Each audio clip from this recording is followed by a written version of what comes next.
Hello ladies and gentlemen, and welcome back to Making an Impact with Zebu Nation. And today we have for you Game 3 of the 2020 Major League Soccer regular season.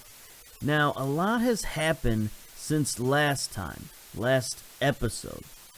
But one thing that hasn't happened a lot since last episode is we haven't played many games. As you can see here, we're only 2 games into the season for Montreal, but the rest of the league has moved on. In fact, the top teams in the league all have played 5 games. So we're 3 games back already from the rest of the league, and it's pretty crazy. You can see here up top, we got Orlando City. That is a surprise. They were picked to be one of the worst teams in the league. They were one of the worst teams in the league last year. They've made quite a comeback. I mean, they've got 7 points on the season. That's, not a lot, but it's a very good start for a team that finished 22nd last year, and their best finish ever is 14th. So for them to be at the top of the league at any time, at any point in the season, is pretty good for Orlando City. Let's see if they've done anything spectacular in the offseason. Not particularly. They got a lot of players, though. They picked up Meredith from Chicago Fire, 30-year-old goalkeeper, pretty good. Chris Wehan from the Red Bulls. He's also an okay-looking player, no problems there. A lot of players from the draft on free from their academy, all kinds of stuff. They had lots of draft picks, a couple of free transfers. Arguez, 31-year-old American. Never heard of this guy. No caps for Team USA. Picked him up from somewhere. Williams Velasquez, 22-year-old Venezuelan. He looks pretty good. He's some sort of central defender or something? Probably. Can't tell. We haven't scouted him much at all. And then their big signee was Wellington Purolito. $220,000 for the 28-year-old Brazilian. Another first teamer, another guy we don't know exactly what position he plays. Oh, central defender. So they beefed up their defense, and it's paying off. Did they make any big trades? I mean, I don't know why we're going in depth with Orlando City, but it's just sort of interesting that they made this big move here.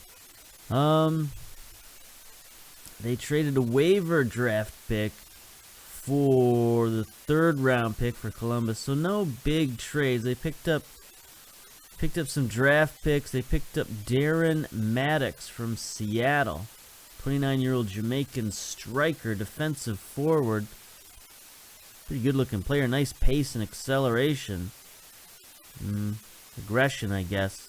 Determination, but not really a guy who's going to get you a lot of goals. Anyway, whatever the reason, Orlando's doing better. They are doing much better, so that's good for them. 7 points. That does lead the Eastern Conference, but that's a far cry away from the Western Conference. Look at the Western Conference. San Jose, Portland, Colorado, Sporting KC, Real Salt Lake. They all have more points than Orlando City, who's leading the Eastern Conference. So if the Eastern Conference and the Western Conference were merged into, let's say, a supporter shield of some sort, how would that look? I don't know. Let's take a look. It looks like the top 6 teams, top 5 teams are all Western Conference. And then Orlando City sitting there in 6th place. So the Eastern Conference right now is barely good enough to make the playoffs in the Western Conference. So we got to pick things up. We got to do something a little better. Not going to go in depth into the stats because it's so early in the year, but it is notable that Andres Rios from San Jose, he's off to an excellent start. 5 goals in 5 games. Doesn't get much better than that. Some familiar names on the other list. Giovinco is there. Diego Rubio, Blanco. Lyndon Gooch is there for NYCFC with 2 assists.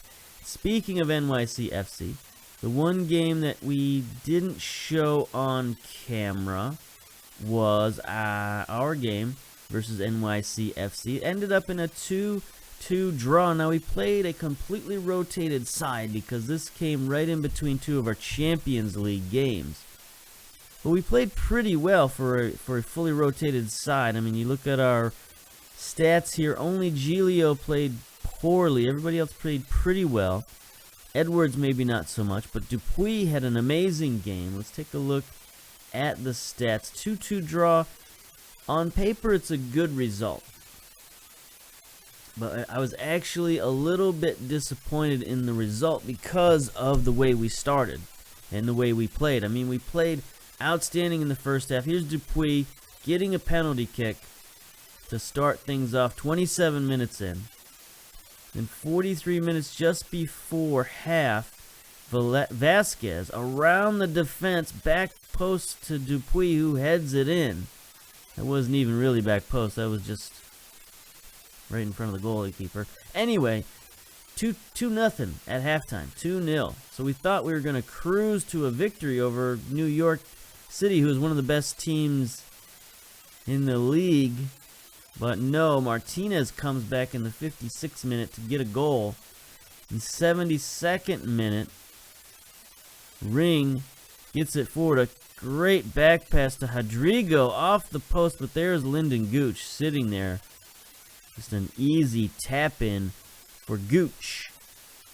And that's where it ends. So, we went up 2-0. Thought we could hold on with our reserves, but NYC came back, and that's why they're a pretty good team this season. But still, I was happy with that.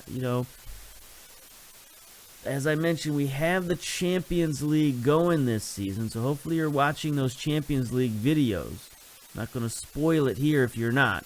But, we're having good times, playing some good games in the Champions League right now. And that sort of kept us busy in the first quarter of the season, and that's why we've only played 2 MLS games, because we've already played a ton of Champions League games. Alright, so that's where we're at in the league, which is basically still at the beginning of the season. I mean, we only played 2 games. There's not much happening there. But you might notice a little bit of a change up here. We're no longer Team Canada. We are now Team Algeria, taking over the main team, the senior team of Algeria. And we're about to start Olympic qualifications for Algeria. African Nations Group B qualification. So here we are. We've got Ghana, Liberia, and Zambia. Some interesting names there. We should be the favorites in this group. We should be one of the favorites to actually qualify from the continent. We've got a very good team, a very strong squad that we just picked. So we're going to have another special series for Team Algeria, and we're going to try to qualify for the World Cup. Now, I would have taken over Team Canada, but that job's just not available. And for whatever reason, nobody wanted the Algerian job, and I don't understand. They got really good players. They got our own guy, Teder, is on Algeria. So we're gonna, try to guide them into the World Cup and, show some World Cup games, because you know how I like international management. It's just a lot of fun.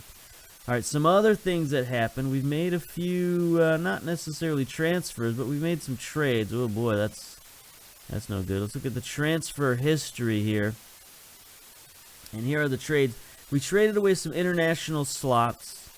At the beginning of the season, beginning of the off-season, that is, on February 15th, we traded away Ross Purdy, one of our advanced midfielders, and some allocation money. We got a second-round draft pick in 2022, so not a great deal for Purdy, but we got him off the roster, and we got a little value for him.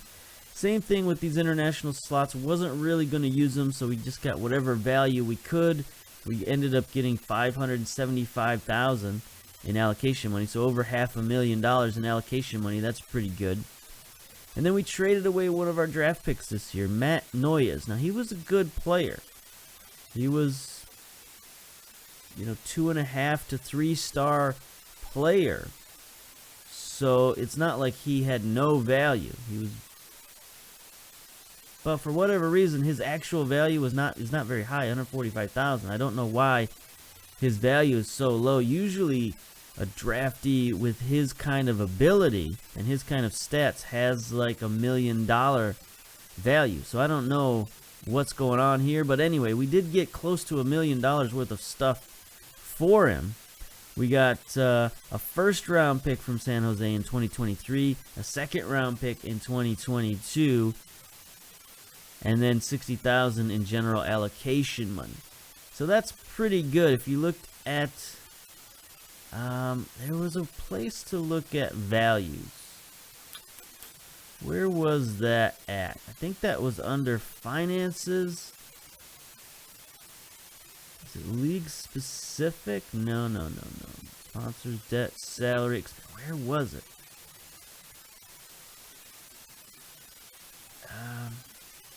He was under transfers. Draft allocation? No. I can't remember where it was, but there was some place where we could look at these values. Team reports. No. Tactics. Of course not. Squad. No.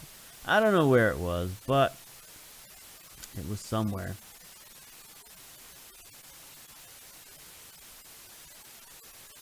Anyway, we're not going to waste our time on it. But anyway, trust me, we got close to $1 million for him. So that's pretty good in, wacky MLS compensation type stuff in terms of, the value of the draft picks and that kind of stuff. So anyway, I feel like that was a good enough trade because, he was a good player. We could use him in the future, but for now, there's just no room for him. We got a lot of players at the left wing, and we didn't need him, so we got rid of him. That's the end of it.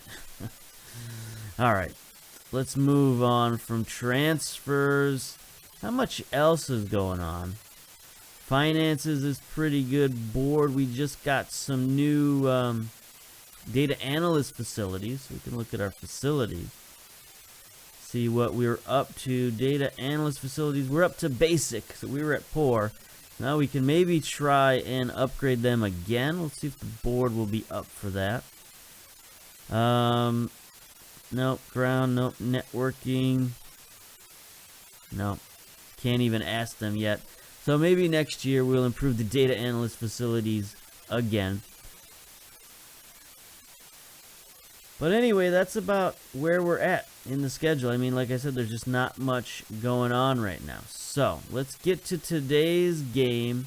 And today's game is versus Atlanta United. So, this is a big game. They're a team that's predicted to be pretty good. Take a look at these guys. See where they're... See if we recognize a lot of these players. And they got pretty much... same team or similar team what they've had the last couple of seasons. Guzan in goal, Anderson Luis still on defense. Wilson, I think, is a new guy, 31-year-old Brazilian. It seems like every year they pick one of these guys, an older Brazilian defender, slap him back there, and he plays pretty good.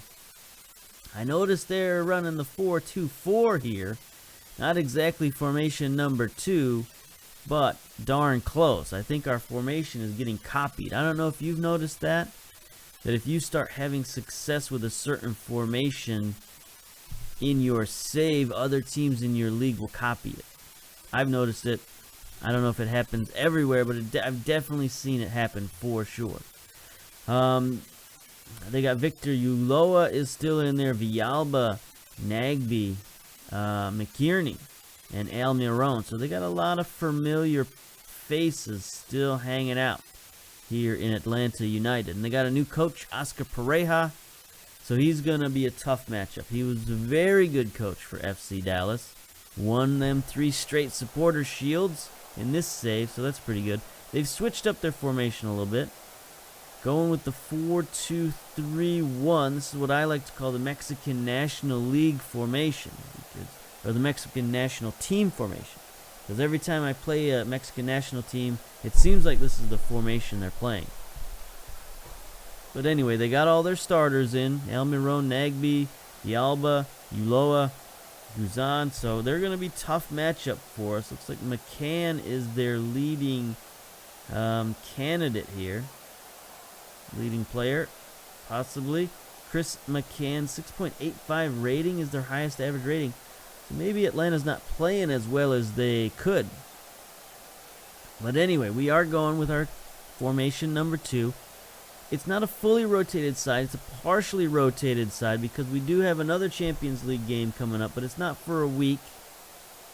But we did just play a game a couple of days ago, so we just got to rotate who we need to rotate. Lutweiler in goal, Taylor and Duverne at fullbacks, Bruno and Chevalier, getting the youngster a lot more playing time, so he's going to get in there.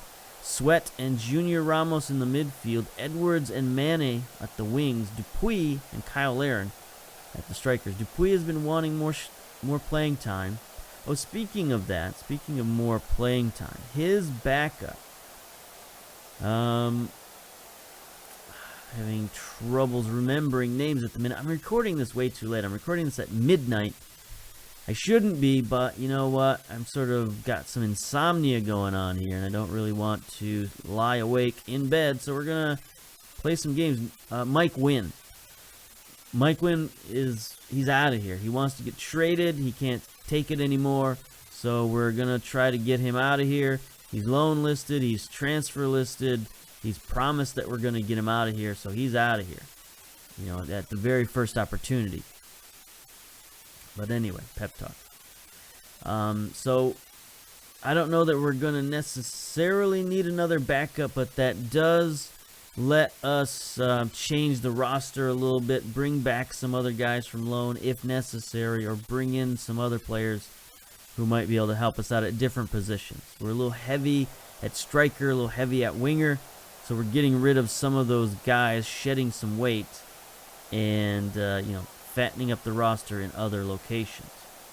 So here we go. We're going to close down on all their big dudes. Doesn't look like anybody from the fullback spots are coming forward, so we'll leave them be for now and let us get started. Atlanta United. Bit of a sparse crowd. They're not selling out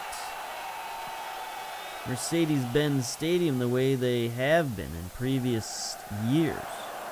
So I don't know if this is an FM thing. If FM just has their crowd set too low or what, or maybe they're just assuming that if Atlanta isn't one of the best teams in the league, then their crowds will fall off to significantly lower levels.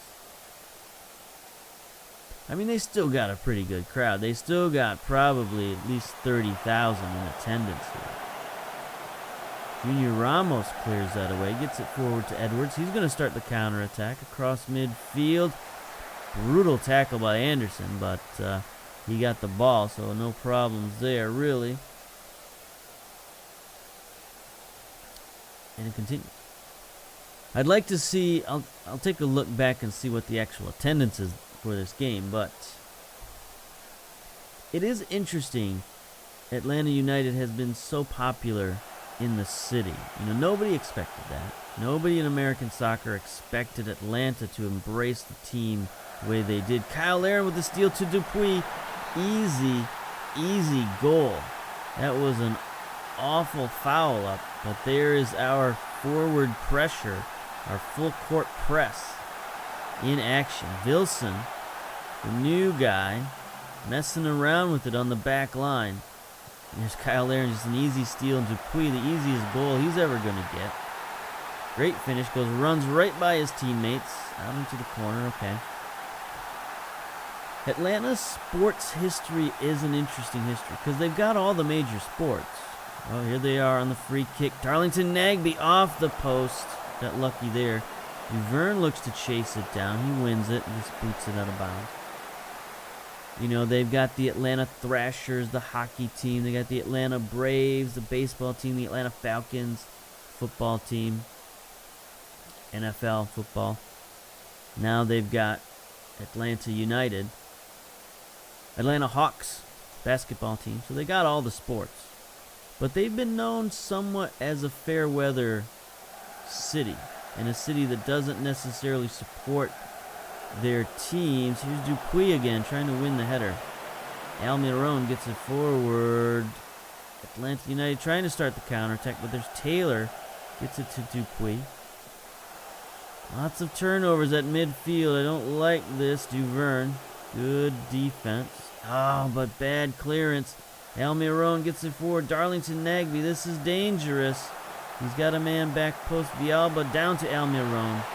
And there's the tying goal. This is what Atlanta does. That front four they've got, very difficult to stop. These guys, if they get rolling, they can score. If you make mistakes like that, I mean, that was a horrendous mistake.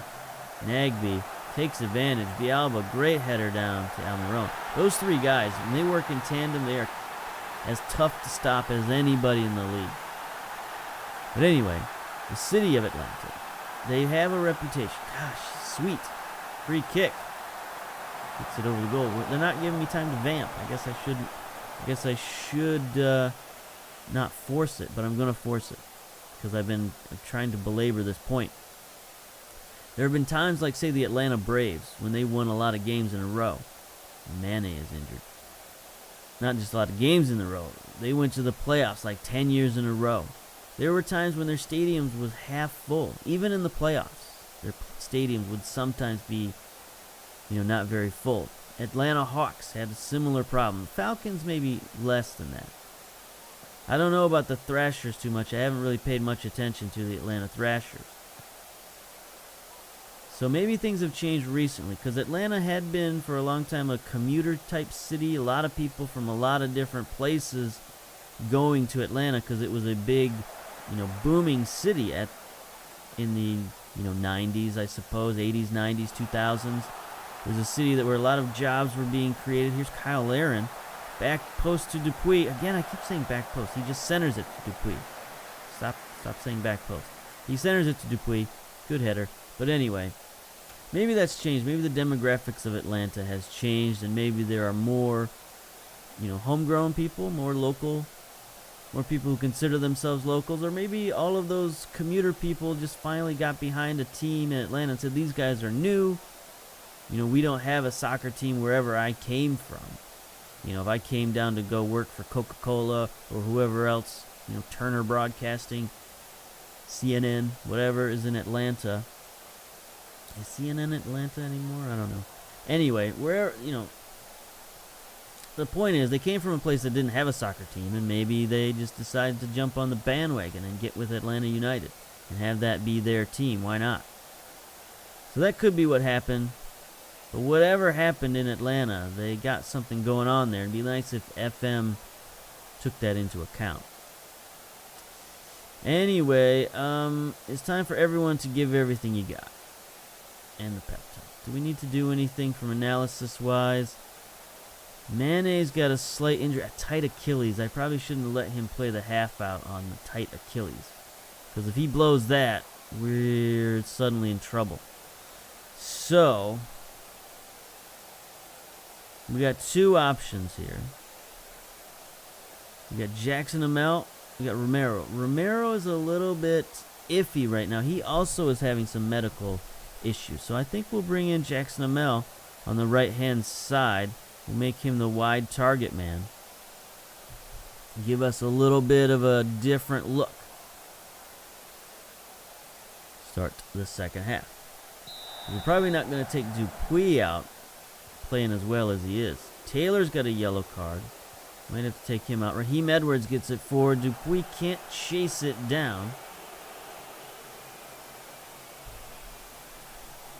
47 minutes and counting. It would be nice to get a win here. I mean, it looks pretty bad in the standings because we've only played 2 games, but we don't want to give up this cushion we got. We got 3 games in hand. Let's not just, let that slip through our fingers. Let's make the most of it. If we get 1 point here, it's not the worst thing. 1 point on the road is always good. I'd love to get 3 points. Here's Lutweiler. Going to send her downfield. Kyle Larin's going to win the header to Jackson. Jackson gets it forward. Them using their chemistry. Jackson, Dupuis. I'm starting to feel tired. This is not good. I'm starting to feel the midnight hour. Synapses are firing a little slowly. Darlington Nagby sitting on a 6.2 rating. That's good for us. Louis Anderson. If they had Louis Anderson at fullback, that would be great. But no, Anderson Louis. He was a little tired, so they subbed him out. Are we going to make any more subs? I don't know. Raheem Edwards, probably not. We're going to leave him in there.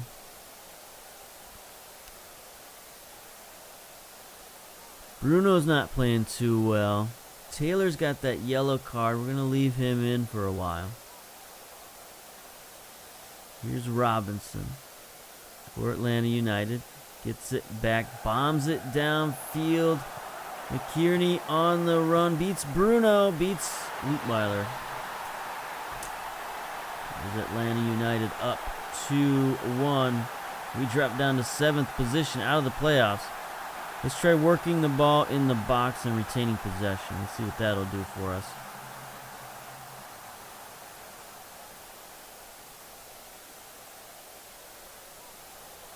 Taylor still with the yellow card. Chevalier Bruno has dropped to a 6.2 rating. 83 minutes down. Here's Taylor with a throw-in. Dupuis. Centers. Ramos. Bad pass. Bruno comes way up. Gets it. Jackson. Jackson can't do much with it. And here is Atlanta on the counterattack. Almiron forward. McInerney gets past Bruno again. I think we got to take Bruno out. So we'll drop Chevalier over here. Bring in Boxall. He's a defensive center back. We'll move Chevalier back to central defender where he's more comfortable. Ay, ay, ay, ay, ay. 87 minutes. Here we go, boys. This could be our chance. Kyle Larin with the long shot just over the crossbar. It's 87 minutes. We'll make our final sub here. We will bring in Romero for the last few minutes. Bring him in for the struggling Raheem Edwards. 91, 92, 93 minutes. This is it. No good. Boxall gathers it in, but we're just wasting time we don't have. Leutweiler, what are you doing, buddy? Bombing it downfield. That's fine. Dupuis, there's the whistle. Ugh, 2-1. Can't have this. We had a lot of these games at the end of the season where it was just like lackluster performances. And again, it happened with rotated sides. You got to think about this side rotating theory that I've got going on. Now, when I fully rotate the side, the team plays fairly well, in my opinion. You know, we nearly beat NYCFC, and if we can beat them, we should be able to beat Atlanta United. And that was with a fully rotated side, but this half rotation doesn't work so well. Because in the preseason, I fully rotate the sides, and they start to get used to each other. Team A, Team B sort of thing. It's another philosophy that I've had. I'm far from pleased with what I saw, by the way. It's another philosophy I had with the basketball games I used to play. Not NCAA, College Hoops 2K. I used to play 2 5-man squads. I would rotate them in at basically every 4 minutes. I'd bring in a whole new 5-man squad, sort of a hockey mentality. The line change kind of thing. But I would have 2 full teams. And when I played NCAA football, I tried to have 2 full teams. I didn't rotate them as much because we didn't need to.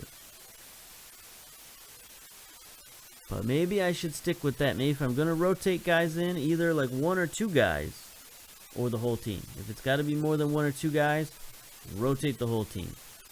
Might have to think about that. And there's Mane with his tight Achilles.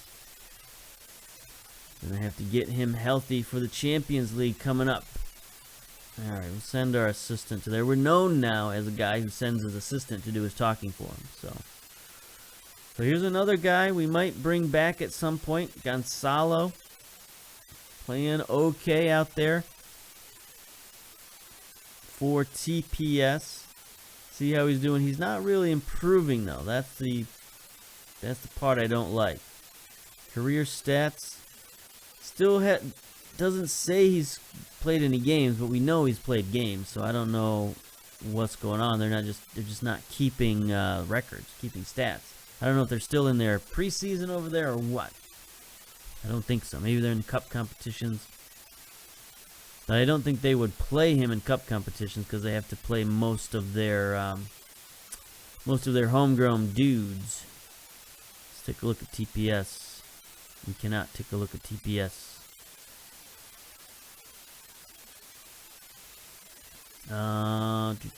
Contract informaciones TPS. There we go. How we doing? Yeah, see, so they're still playing friendlies and group stuff and things like that. So we'll worry about him, starting on the 12th. We'll start worrying about whether he's playing games or not. But for now, forget about it. He's okay. So I guess that's it for this episode. Kind of disappointing. Not a great game. Coming up on the schedule, a couple of more games. Columbus Crew, Chicago Fire. And then we're on to more Champions League. Champions League upon Champions League. We're doing well in there. So watch that series. And then, of course, we're going to have Olympic qualifying as well. African Nation qualification group just next week. So that's when our series is going to start up. So until then, we'll see you later. Bye-bye.